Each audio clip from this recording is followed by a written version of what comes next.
Welcome to Food Talk, where we talk about food, fishing, farming, and all things East End. Today, my guest is Chris Cohen from Mustard Seed Farm, Market and Farm.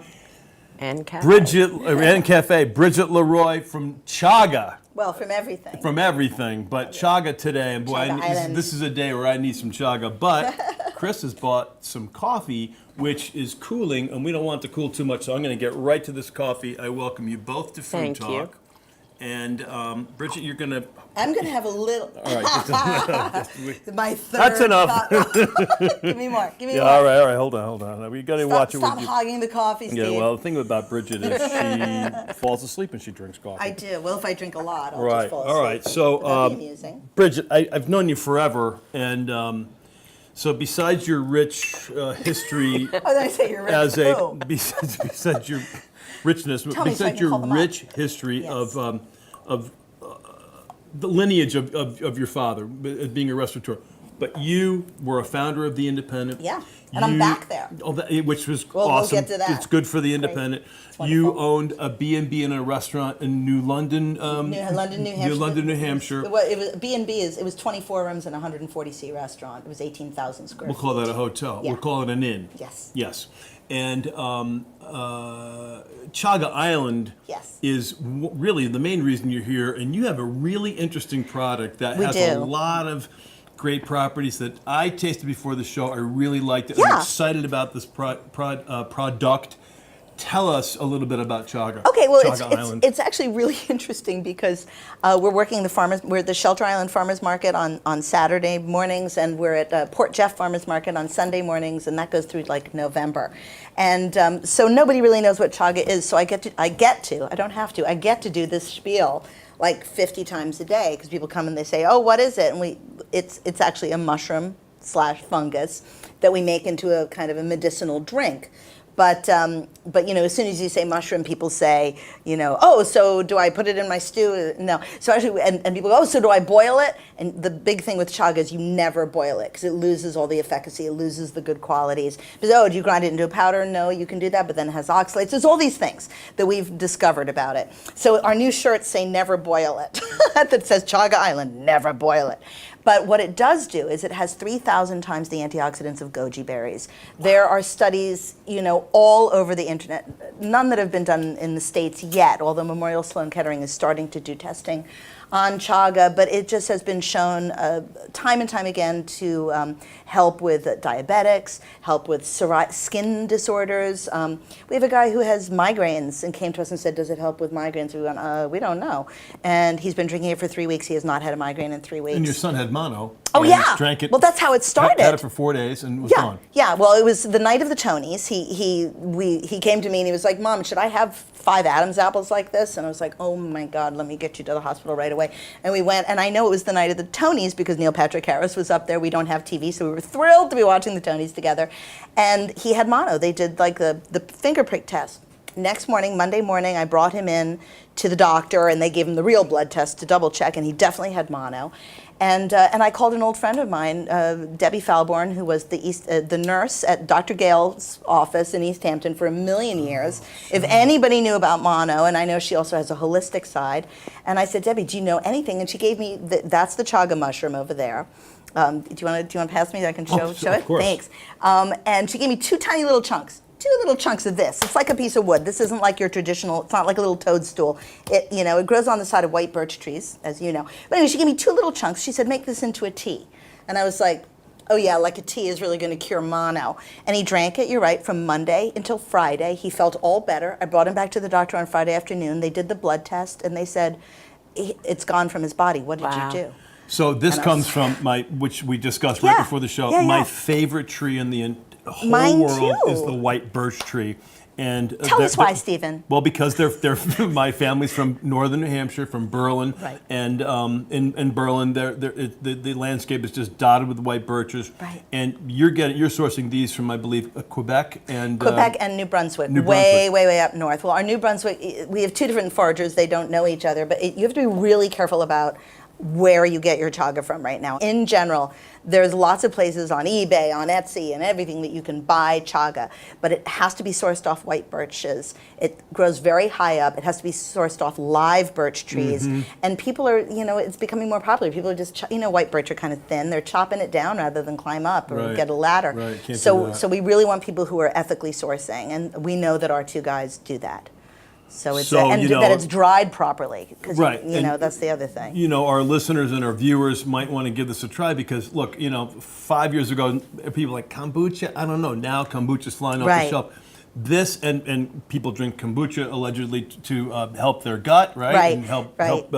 And I keep do want to us- make sure people understand this is not fermented. It's Right. just, it tastes like weak iced tea. Right, That's yeah, all. But that's mine what- had a little cinnamon in Yeah, it. no, it was Yeah. wonderful, Yeah. and something that I'm going to try. But Absolutely. this coffee's good because Chris Cohen has brought. Tell us about this coffee, and we're Well- drinking an East End blend. We have, I have a farm and a cafe, and behind the farm is an old commercial kitchen, and I have Dwight Amata rented from me space, and he opened up East End coffee roasters, and so we source all of our coffee at the cafe from Dwight, and it's fantastic. It is, He it's makes great.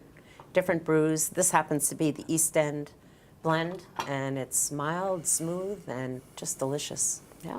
But they have very such good. amazing. I mean, mustard. I'm a huge fan. I probably shouldn't drink the rest of this. I'm a huge fan of mustard seed, and what Chris has done with that place. It's just what Center Moriches needed. Yeah. Was a place where you could go and get organic smoothies and organic coffee and all of that in the morning and So lunch. we hear that there's a farm. What are you guys growing right now? What are you growing and Well, we harvesting? have a CSA, so Okay. we have families that support our farm. Right. And then we have a farm stand, and whatever's in season gets put out to the farm What are you stand. pulling out right now? Right now, well, we always seem to have kale, lettuce. We've got the yellow squash, green squash, chard. Do you have any corn or? No, it's You either do corn or you don't. I right? don't do corn. Right. I don't do corn. It's very hard to be Yeah. organic and do corn. And I raise my hat to anyone who does. So Yeah. you tell our listeners and viewers what WOOF stands for and what it's all about and how you've incorporated that into the market. It's a good story. Well, it's Worldwide Organization of Organic Farming. And you sign up to be a host farm, and you take in, people actually contact you through the internet to see if you have space available. And I take in woofers from all over the world. Woofers. Yeah. And tweeters? If they want to tweet, they can. But they come to me, and they'll stay anywhere from 2 to 3 weeks, sometimes a month. They'll live at my home. I feed them, and they usually give me a 25-hour work week, and they'll work in the field and maintain the farm. And that's how we're able to keep the cost down of actual farming. So And it's talk been about wonderful. farm to table. You guys just did a real farm to table dinner at the market. Yes. And you had Chef Todd Todd Jacobs, Jacobs who's been on came. the show, and is a tremendous. He's and the guy who, by wonderful. the way, he got the first Green Skillet Award from NOFA, the Northeast Oh, I know. Organic Farmers Association. I go to those organizations every fall. So There's a what did he weekend put conference. together? Oh, we had lovely bass, grilled bass. We had a chicken satay and a hanger steak with a little bit of an Asian taste to it. And beforehand, we had appetizers. We had beets with Catapano goat cheese. They're good friends of mine. And then Dwight made up some sort of little crostini with fresh vegetables from the farm. And then we had a delicious kale salad with poppy seed dressing. And all the poppy seeds I harvested from the field. And then I did a little sculpture on each table, which represented the Hope Children's Fund, because they're one of our, we like to benefit this Kenyan. And just tell us a little bit more about this coffee and how you got involved in the coffee, because Dwight used to work for Hampton Coffee. I know this guy's a good guy. He knows all about coffee. Yes, he's been roasting coffee at Hampton's Coffee for 17 years. Right. And he used to be my coffee vendor. Guru. Right, Yes. right. Yeah. And I guess it was late fall. I approached him. He helped me tremendously open up the cafe. And he came to me after it was all done. He said, yeah, one day I want a cafe. And I said, well, why don't you make this your home? I would love to have you run the cafe and help me, really execute the job. And I had this back kitchen, and he said, I really want to roast coffee. I said, well, that back room is a wonderful room to roast coffee. And where are these beans coming from? All over the world. All over the world. Africa, just all over. You go in the back, and there's bags and bags of raw coffee. It's really good coffee. Yeah. But you know what else Dwight does with Chris is on Fridays. Oh, he's a it's wonderful really fantastic. They have an outdoor barbecue, and they have music, and you can bring your kids. It's on the farm. Yeah. You get a big old plate of whatever he's cooking. I know that the chicken is free range and organic. Yeah. He really tries to source from local This is a good places. thing for. It's awesome, but it's in Santa Moriches. Yeah, but here's the thing. I was just going to say that because in July and August, it's tough for a South Forker to head that way. It's a labor to get to Southampton, right? Yeah. Right. But come September, you may be driving right by Moriches and Santa Moriches, and that would be a good time to stop in. I'm going to try to do that. Oh, please do. Yeah. Yeah. It's wonderful. We that's the kind best of time, make I the think. property like a park, and we invite people to come. You have I yoga remember- classes Well, there, yeah, we yeah. have art series, yoga classes, Tai Chi. We just try to make it, when you think about a cafe, it's like you think about what you ingest, but we're really body, mind, and spirit. So it all happens at the farm. We have the music venue, we have the art teachers that come and teach on Wednesdays and Thursdays, and we have children's art on Saturdays.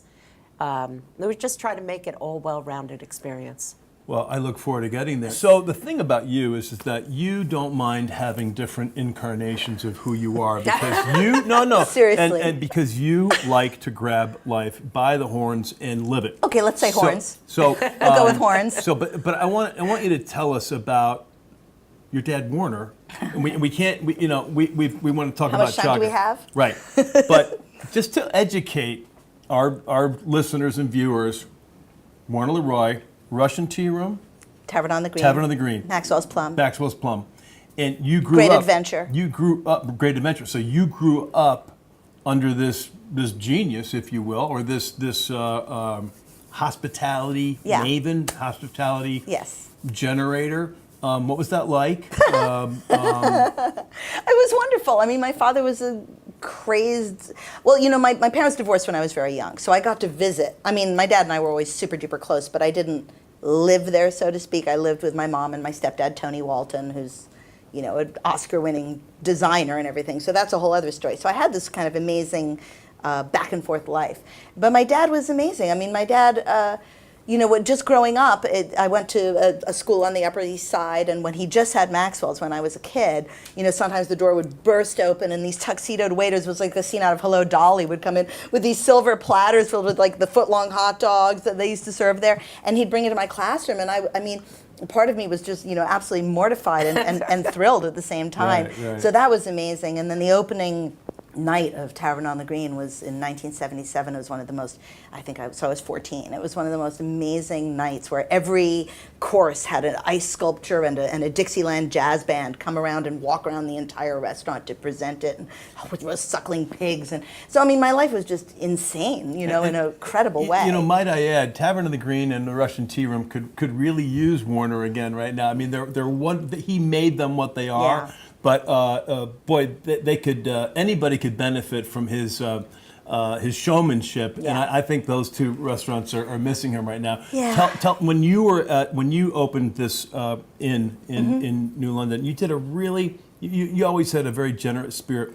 You did something that I read about that I so much admire, Thursday's Child. Yeah. And just tell our listeners and viewers. Well, you know, the Monday's Child is full of grace. Thursday's Child has far to go, and I instigated something. Actually, I think that I actually got the idea from something that was out here years ago. What was the place where the Amagansett Fire Department? It was like Oceans or Yes, you know, Oceans. Pacific. There was a couple of different incarnations, and they did something. Once, I think it was called Thursday's Child. So that must have been like the mustard seed in my head that stuck. And so when I went up there, what I did is on Thursday nights, and we were just starting out. I mean, the place had been basically closed when I took it over. It was like a condemned property. Right. I had to bring it up to code. We were talking about that on the way here. And the restaurant had been open in 2 or 3 years, and I got fabulous chef, and he's still a fabulous chef, Jared Rockwell. And we came up with this idea to do Thursday's Child. So what we did was on Thursday nights, we would invite people, you know, any diners. They didn't even have to, it wasn't an invitation thing. Like anybody who came in, we would choose a charity and we would give 50% of our profits to that charity. Right. So the first time I called somebody up, you know, whatever it was, you know, a local charity, the Visiting Nurses Association, whatever, and I called them and I said, listen, this Thursday night, we're going to give you half the money we make. They were like, click, you know, nobody believed me. But it became something, and they still do it there. So I'm really happy that I started that, because what it became was an opportunity for the board of directors to invite people. Everybody paid full price, but then I'd turn around and give them a check, and it got bigger and bigger to where it became a chance to actually for everybody involved to actually socialize.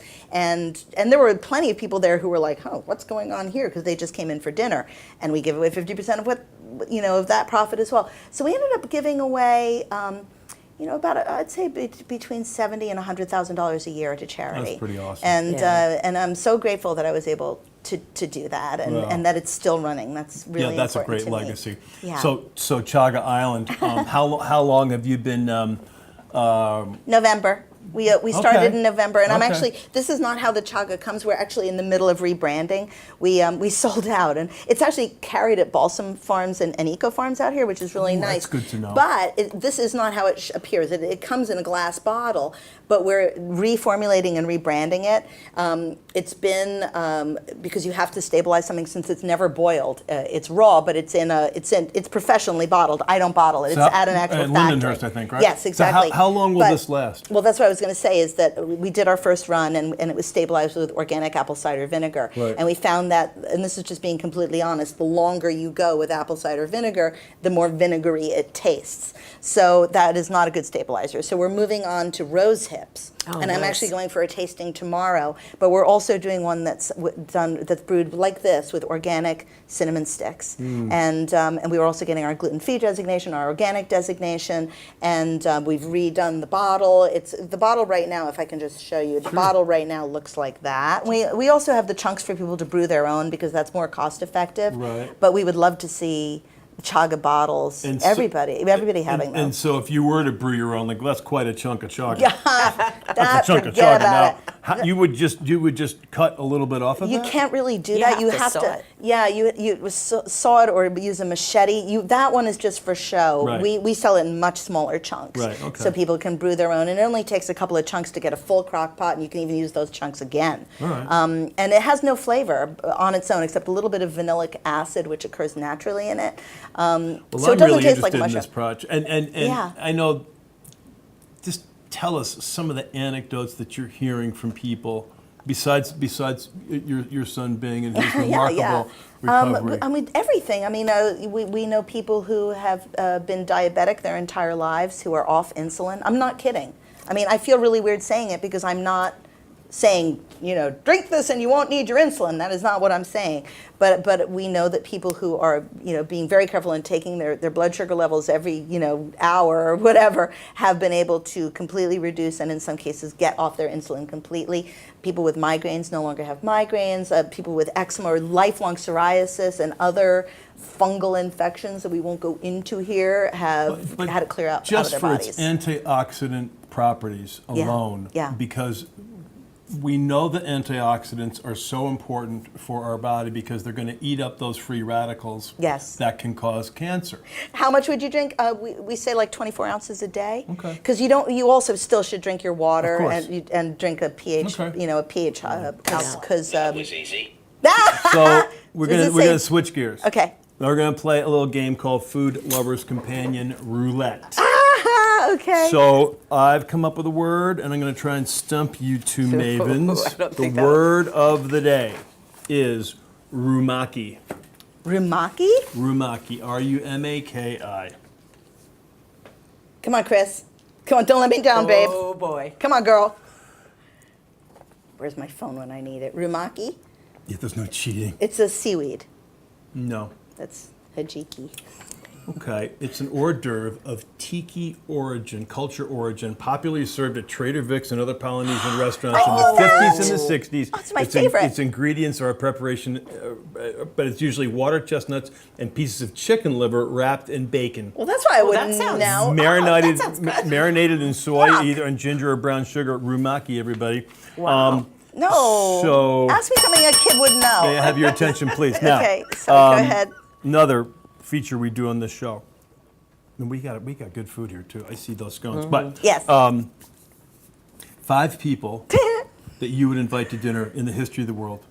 I don't like people. Can I eat by myself? I want to eat by myself in bed. I want to have popcorn in bed and tell everybody to go away. Okay, next. No. Wait. Now you wanna Okay, go, right? Yes, and I'm going to ask you the same question because I'm going to write an article about you for The Independent. So, you know what? I would have Steve Haweeli. Do I get points for that? Well, I'm sure everybody's like, I want Jesus, I want Buddha, I want. No. Okay, I want no. Mary Magdalene. Do you really? I do. No, I think She's she's got a a drag. story. She's She's got a story. Good story. No, but seriously, I would want Teddy Roosevelt. When I saw that, the Yeah. first person that came to head with my mind was Teddy Roosevelt Good because I one. think he was a fascinating. Yeah. Not a self-made man because he came from a wealthy family, but he was going to die. I mean, he had asthma and he was so sick, and he became this and he didn't do everything Teddy right. Roosevelt Raceway. No, Right. kidding. I would definitely have him and Thomas Jefferson probably because I think he's really interesting. And then I yeah. realized, I'm heading in a direction where I don't have any women. But I Oh, don't. and you're all women, right? Yeah, I am But all- I see. But in real life, I I'm would all like women. Julia Child. Isabella Allende. I love her. I've read yeah. every one of her books. Yeah. I would invite her in That the would flesh. be fun. I would like to just be locked in a room with her for a while. I would want like a really great, to me, great writer. Like I love everything Bill Bryson writes. I would Okay. love. Well, I would that's a love to good have one. someone like him because I bet he'd really get along with Tommy and Teddy. And I like bringing people together. All right, so you got Tommy, Teddy, Bryson, and Haweeli. and me. You got one more. Someone like Bobcat Goldthwait, just really throw a wrench in the works. Someone's just gonna scream the whole time. Sam Kinison. Yeah. Someone's just gonna scream the whole time. That's- We throw things at him. Shut up! All right, so Chris, you've got Isabella Allende. Oh, you're much more serious than I am. Garrison Keillor, I would like. Oh, that's him. good. Oh, that's a good one. Yeah. I would like to meet. What's her name? We'll take a short intermission Yeah. now. I lost her name. Oh, Martha Stewart. Okay. Oh, and Yeah, I Julia like the Child. way- Julia Child, Martha Stewart, Yeah. Isabella Allende, And Mary Garrison Magdalene. Keillor. Garrison Keillor, and Mary Mary. Magdalene because Yes, definitely because Mary of your Magdalene. obsession I with. just- yeah. Okay, that's a good. I got to know her story. The real story. That's a good group, and that's Yeah. interesting dinner conversation. So Mary, no, tell us What about you? Jesus. Who are your 5 people? Well, I changed mine because I wanna know did seriously. have, Hendricks, and Buddha. had Oh, Hendricks oh, and yeah. Obama, and I went that route. Now it's like my son, my father, Yeah. my aunt Julia, Yeah. and I really am writing an article about you this week for The Independent, by the way. So I think I had my grandmother Haweeli, Nijme Haweeli, and I think I had Jesus in there, just to keep us Balance it out. on the straight and narrow. balance it out. But okay. yeah, but I would have Obama, Hendricks, I'd have Obama. I'd like love it. Janis Joplin. James Brown. Yeah. No, because I do like- James well- Brown. He would get a little out of control, That's why I want him. slapping the women and stuff. And I would have like a Alexander Hamilton. I was going to say that, but he's so popular right now. But I love people who did a lot of maybe He because did- I did. I mean, he not did a to lot the of same stuff. extent. Started the New York Oh, by Post. Started I know. Citibank. Started the Coast Guard. Did you see? I have Chaga jewelry. Look, isn't that cool? That's the size I that could you use some. get. Well, you can't. Wait, these Sorry. scones. Yes. So Eat tell the us about scones. these scones and We bake them at the cafe. They're delicious. They have nuts and currants. And you can not only eat one. You're They're not gonna have delicious. I'm not. I'm doing no sweet, no wheat right now. I've done that. I mean, when I say right now, I mean I'm in not this choosing today. 15-minute period. And then I'm going to leave here and have like a huge brownie or something. I wanted to say, though, before we run out of time, that about the Independent, because I just want to go back to that, if I can steer the conversation. But I just want to say, because I am going to write an article about you that will be, by this point, it'll be like, by the time this airs, it'll be like at the bottom of people's bird cages. You know what I mean? But I'm really excited to be writing this part. But it's been so much fun to be back. Yeah. And we they miss really, you. I missed you too. But they've been doing a really, really great dining guide. And I'm not trying, and actually, I've noticed that. And I think the rebirth of the paper is on point. Yeah. I'm glad that Perlman has injected some life into it, and I just picked up a copy and looked at it. It really looks like an exciting paper. I'm really glad it's back. Yeah, me too. And I just like this week. There's an interview with Marcus Samuelson. There's that's Gabriel Kreuther has a recipe. All these people, like it's really amazing. And Joe Cipro every week because he's married to Jessica. Right, of course. right. I performed the ceremony. Do you know I Jessica- officiated. Jessica was an intern at Worthington. Really? Yep. Well, she's wonderful. And really great. Kitty Merrill, Rick Murphy. It's fun. And Jim Mackin is my bed. I thank you both for making the trek east. We all have to make the trek west to get some chaga, Yeah. either in Shelter Island or in Port Jeff Ferry, to go to Mustard Farm Market and Cafe. To our viewers and listeners, we say, cógelo suave, pero cógelo. Take it easy, but take it. Thank you guys for making it be a good food talk today. Oh, Thank you. thanks so much.